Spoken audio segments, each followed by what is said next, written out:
Hi, Genevieve Jacobs from Region Media with this week's news update, which comes from the Canberra Southern Cross Club at Woden, and with me Mary-Louise Corkill from Carinia House and Ian Mackay, who's the CEO of Canberra Southern Cross Clubs.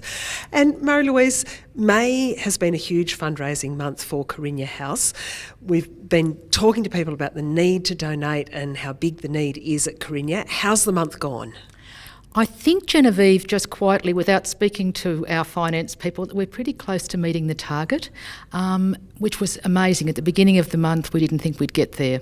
Next year, hopefully, we're looking to have the Mother's Day Gala again, which we haven't been able to this year again because of COVID, but next year we're hoping to have that, yes. Yeah, look, it's been challenging. Last year, of course, no gala ball. This year, no gala ball. But endless need from the community, and the residency rates high, the need for that one-on-one care for mothers of very young children. And this is where the supporters come in. Now, the Southern Cross Club is one of the very oldest supporters of Carinia House and the whole history of the institution. So tell me how Southern Cross Club has stepped up. Well, over the last 3 years, Carinia House has been what we've called our community key partner. So we've guaranteed $40,000 over the last 3 years per annum. And over the last 3 months, as we've recovered from COVID a little bit quicker than we hoped, and obviously when we were closed last year, we couldn't give the support we normally do. So we've given double rewards to our best partners over the last 3 months through our community rewards program. And overall, that will add about $200,000 that we'll give away over the 3 months and help Carinia House and other great groups get more money for their community. Now, just explain to me how this community rewards program works, because it's a bit of an interesting collaboration between not only the members but also the club itself. So what happens?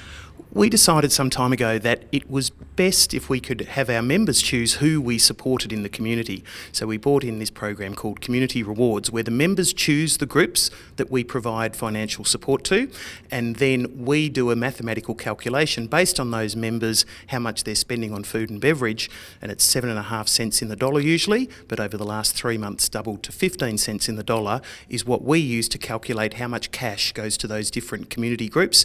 And there's almost 100 of them now that participate in that, with around 25,000 of our members actually participating in the program. It's a really easy way to raise money, and that ensures a huge spread around Canberra. Also, I guess, ensures that there's all sorts of different groups, a real diversity of groups that receive that support, including the ones that people are really passionate about, but maybe are a little bit lower profile, maybe a bit quieter, need the help nonetheless. That's the really nice thing about it, Genevieve. We have, at the top end, we have groups like Carinia House, who we adore, Vinnie's, Merrymead, but then down towards the other end, there are smaller groups, little preschools or primary schools or even scout troops that just need a few $100s to help them survive and do things in the community, and it's really nice to be able to help those groups as well. Yeah, it sounds like a terrific way to actually manage the fundraising process, and of course, Mary-Louise, this makes a huge difference. What does this go to meet in Carinia House's case? The Southern Cross Club really gives us, I think we worked out 3,000 hours of casework support. That's direct support for women and children every year. And that has been the case since 2009, Genevieve. So we've had that support. Along with the Snow Foundation, there's a special partnership there where they have supported us. Also, which are the intangible things, like it's the community support behind Carinia, and that's shown, and it's the respect and recognition of the women that are there. Carinia really has an interesting funding cooperative as such, in the sense it's community, government and corporate, and it's very important to us that the community share in the care and respect that they give to women and children. The Southern Cross Club really, as I said to you earlier, have been one of our earliest supporters since before Carinia even started, helped us with the fundraising endeavours. Possibly 7 years ago, don't quote me directly, but I think that could be the case, Ian. So it's been incredible over those years. Yeah, and so important for that one-on-one care model that's really central for Carinia. Now, Ian, we don't know exactly how much money this is because the program is still going on. Have you got a ballpark? I think for Carinia it will turn out to be around $20,000 just through the Community Rewards program. And then we've got the exciting Magic Pudding promotion coming up, which Marie-Louise and I love, where over winter, and we've done it for the last couple of years, we have this beautiful chocolate pudding that's oozing with chocolate sauce and with ice cream, and $2 of every pudding we sell over the month gets granted to Carinia House, and we love that promotion. That sounds like a fantastic idea.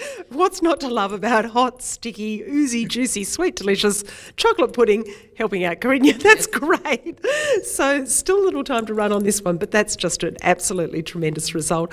Also making news this week on the Riot Act, we're talking about the $10 million lottery win that's happened this week for some lucky soul here in Canberra.